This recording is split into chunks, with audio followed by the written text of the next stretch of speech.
अस्सलाम वालेकुम स्कॉर्पियोज़, मैं हारिस अज़मी प्रोफेशनल एस्ट्रोलॉजर आपकी खिदमत में हाज़िर हूँ अपनी ड्यूटी पूरी करते हुए इस हफ़्ते की रिसर्चेस के साथ। ये वीक 18 अप्रैल से 24 अप्रैल तक का है और इस वीक दो तरह की खबरें। अगर मैं ये कहूँ कि आपका ये वाला वीक दो हिस्सों में और दो मुख्तलिफ मिशंस पर रहेगा तो ये गलत ना होगा। एक साइड पर बहुत अच्छाई है। पहले अच्छी खबरों से शुरू करते हैं। पहली खबर 19 अप्रैल को आएगी। सूरज 7th एंगल पर आएगा एंड सूरज के 7th एंगल पर आने की वजह से आपके अंदर गैर मामूली मैच्योरिटी लेवल इन्हेंस होगा, गुड लक मिलेगी, relationship developments, not only with the help of sun तो लीडरशिप क्वालिटी देगा, न्यू वे आउट्स देगा, मैच्योरिटी देगा, up emotional stabilities and emotions को अप करेगा। ये सब तो सूरज की ड्यूटीज़ में से हैं और वो जब भी चमकता है ये सब मिलता है पॉजिटिव एंगल पर। लेकिन प्लस क्या हुआ कि इस 7th एंगल का जो रूलिंग प्लैनेट है वीनस आपके लिए, वो भी इधर ही मौजूद है। अब सूरज भी वहीं पर आ गया और दोनों फ्रेंडली एंगल्स पर हैं। बहुत क्लोज हो जाए तो कंबस्ट हो जाते, बट दोनों फ्रेंडली एंगल पर हैं। तो जिन स्कॉर्पियोज़ की लाइफ पार्टनरशिप में डिले था वो फुलफ़िल हो जाएगा, डिले ख़त्म होने के चांसेस बन गए। प्रपोजल्स आना, प्रपोजल्स में चॉइसेस होना, एक मोहब्बत की ज़िंदगी गुजरना और फिर उसका जो लेवल है आपकी खुशी का उसका भी बढ़ जाना, this is also possible. And तीसरी खबर जो है इसी हाउस से रिलेटेड, वो 19 अप्रैल को मरकरी भी आपके 7th एंगल पर आ जाएगा। तो सिर्फ जज्बाती होकर स्कॉर्पियोज़ नहीं घूम रहे होंगे, अक्ल जहानत भी साथ होगी, कैलकुलेशंस भी साथ होंगी, एक्यूरेसी भी होगी, हाई विजन भी होगा, एक्सप्लेनेशंस भी होंगी, डॉक्यूमेंटेशन तक के मामलात आपके फेवरेबल हो जाएंगे। इवन जो स्कॉर्पियोज़ तालीमी सरगर्मियों में है उनके लिए भी मरकरी की पोजीशन बहुत मुस्तहकम है। इन तीन प्लैनेट्स का 7th एंगल पर होना अपनी जगह एक एस्ट्रोलॉजिकल न्यू डेवलपमेंट शो कर रहा है एंड मेजर डेवलपमेंट, जिसमें पार्टनरशिप्स के कारोबार की कामयाबियाँ, जिसमें डिप्रेशन की कमी, जिसमें maturity enhancement, leadership quality and otherwise भी अगर आप किसी तरह का कोई रिस्क लेना चाहते हैं तो ये सब आपको फेवर करेगा। अब इस बात को अभी यहीं होल्ड करते हैं, ये सब चीज़ें तो पॉजिटिव हो गई। 23 अप्रैल को आपका मार्स, आपका रूलिंग प्लैनेट आपके 9th एंगल पर जाएगा। ये वो ऐसा एंगल है जहाँ पर वो जाकर कमज़ोर हो जाता है और इस कमज़ोरी की वजह से वो खराबियाँ भी प्रोड्यूस होंगी, जिन खराबियाँ की वजह से आपको कुछ प्रॉब्लम्स आ सकती हैं, जैसे फिज़िकल हेल्थ क्राइसिस, जैसे एंगर फिट्स, जैसे जल्दबाजी, जैसे शकूक एंड इसके अलावा कंपटीशंस में आपको शिकस्त होना या आपकी इन्वेस्टमेंट्स जो हैं वो डंप हो जाएं या उनका प्रॉफिट लो हो जाए, फिर आपकी तालीमी सरगर्मियों में प्रॉब्लम्स या फिर आपके लिए अपने एग्ज़ाम्स को क्लियर करना थोड़ा मुश्किल हो जाए। अब आप इन दोनों चीज़ों को देखिए। मैंने जब सन बयान किया, मरकरी एंड वीनस बयान किया, वहाँ सब कुछ अच्छा हो रहा है और जब मैंने मार्स की पेशंगोई की तो वहाँ सब कुछ उल्टा हो रहा है। तो ये तो दो हिस्से हो गए, ये तो पेशंगोइयाँ आपस में तसादुम कर रही। अब इस बात को समझिए, अब इन दोनों को क्लियर करते हैं।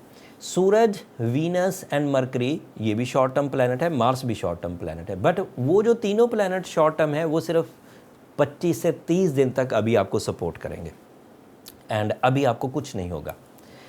लेकिन ये मार्स 2 साल के बाद इस 9th एंगल पर आया है। ये कैंसेरियन हाउस कहलाता है और ये वाटर एंगल है, मतलब कैंसेरियन का एलिमेंट ऑफ लाइफ पानी होता है एंड मार्स का एलिमेंट ऑफ लाइफ फायर है। सो इस एरिया में आकर मार्स डाउन हो जाता है, कमज़ोर पड़ जाता है। यहाँ पर ये 2 महीने रहेगा, 2 साल बाद आया है और 2 महीने रहेगा। वो जो सन, मरकरी एंड वीनस हैं वो 30 दिन तक के लिए अभी आपको कुछ नहीं होने देंगे, बट 30 दिन के बाद वो 8th एंगल पर चले जाएंगे, वहाँ पर वो खुद कमज़ोर हो जाएंगे। फिर आपको असल ये मार्स तंग करना शुरू करेगा। सो मैंने ये तमहीद इसलिए इतनी डीपली एंड सॉरी टू से, ये सब्जेक्ट बड़ा ड्राई सब्जेक्ट है, हो सकता है कि कई लोगों के सर पे से बात गुजर गई हो, बट जो लोग थोड़ा सा इसे गौर से सुनेंगे, अब उनके लिए ये बात बयान करना चाह रहा हूँ कि मैंने ये 1 महीने बाद वाली पेशंगोई इस वक्त बताना इसलिए मुनासिब समझा कि रमज़ान सीज़न में इसे रिकवर कर लिया जाए। हमारे पास जब ये सिवियर सिचुएशंस प्रोड्यूस होंगी अगले 4 हफ्तों के बाद, तब रमज़ान नहीं रहेगा। इसलिए आपको अपने स्पिरिचुअल साइड की डील्स, अपनी रिकवरीज, अपना patient level, tolerance level in 4 हफ्तों में रिपेयर कर लेना चाहिए। उसके लिए जो मेरे पास अफेक्टिव मोस्ट रेमेडी है, जो मैंने इस सिचुएशन को मैंने 9 दफ़ा देखा है, हर 2 साल बाद होती है और मैंने 9 दफ़ा देखा है।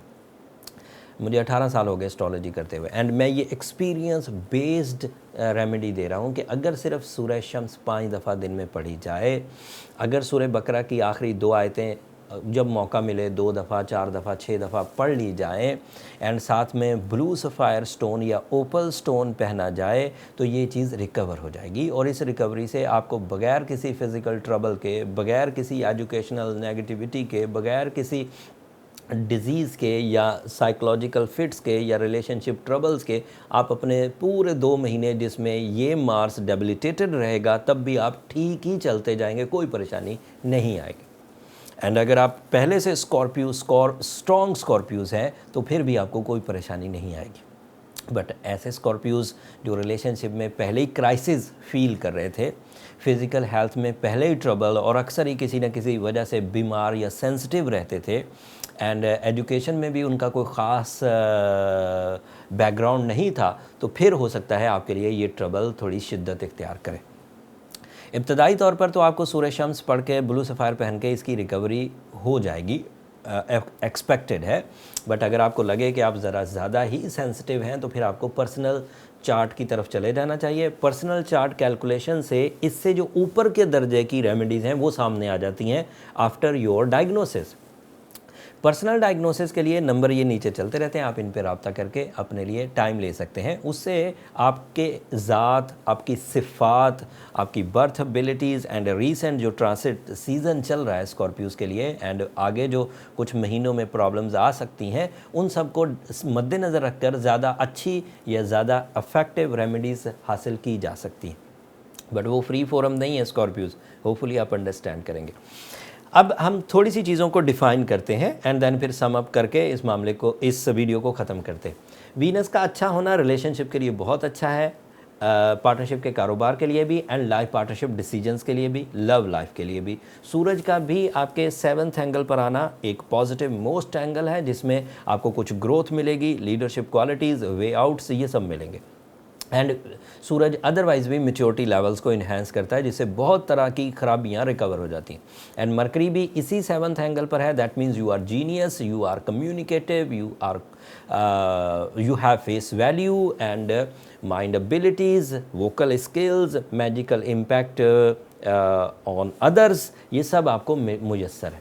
एंड जो नेगेटिव साइड है वो मार्स से है, and Mars is your competitions, Mars is your physical health, Mars is your mood, and Mars is your achievements, और वो इस वक्त काफ़ी नेगेटिव है। और अच्छा, ये 2 साल में एक ही एंगल पर इतना ज़्यादा नेगेटिव होता है। अगर इन चीज़ों को हम लोग मद्देनज़र रखें तो सिर्फ हमें एक मार्स से फ़ाइट करनी है, बट मार्स से स्कॉर्पियोज़ को फ़ाइट करना इतना आसान नहीं होगा, क्योंकि आपका रूलिंग भी है, ये रग रग में बसा हुआ होता है। इसकी सलाहियतें आपकी एक एक देखने, सोचने, समझने, उन सब चीज़ों में फ्यूल अप कर रही होती हैं, तो ईजी नहीं होगा। But on the behalf of spiritual side, on the behalf of Ramzan, सूरह शम्स, ब्लू सफ़ायर, ये आपके लिए बहुत हेल्पफुल रेमेडीज़ होंगी इंशाल्लाह। ये इस हफ्ते की इन्फॉर्मेशंस थी स्कॉर्पियोज़। होपफुली इसमें जो टेक्निकल साइड है आप उसे बारीकी से सुनेंगे, और मैंने अपने तौर पर उसे बहुत अच्छे अंदाज से बयान करने की कोशिश की। फिर भी अगर कोई चीज़ ऐसी जो आपकी समझ में ना आए, वो आप कमेंट्स में इजहार कर दीजिएगा, मैं अगली वीडियोज़ में और उसे एलेबरेट कर दूँगा। But this is your time test, this is a single line जिसे आप इग्नोर नहीं कर सकते। अपनी सलाहियतों को, अपने इरादों को, अपनी स्पिरिचुअल साइड को, अपने पेशेंस को मस्टर अप करिए, करेज को इकट्ठा करिए, क्योंकि आपका टाइम टेस्ट शुरू होने वाला है 23 अप्रैल से। अगले हफ्ते तक के लिए अब इजाज़त दीजिए। जाते जाते अब मेरी 2 दरख्वास्तें, हमेशा की तरह स्कॉर्पियोज़, अपनी दुआओं में मुझे ज़रूर याद रखिएगा। आपकी दुआएं न सिर्फ मेरे लिए इस दुनिया का बल्कि आखिरत का सबसे कीमती सरमाया। चैनल को भी ज़रूर सब्सक्राइब कर लीजिएगा। आपकी सब्सक्रिप्शन मेरी हौसला अफजाई की वजह बनती, न सिर्फ मेरी टीम की हौसला अफजाई की वजह भी बनती है। अगले हफ्ते मज़ीद एस्ट्रोलॉजिकल रिसर्चेज़ के साथ आपकी खिदमत में दोबारा हाज़िर होऊंगा। अल्लाह ने के बाद।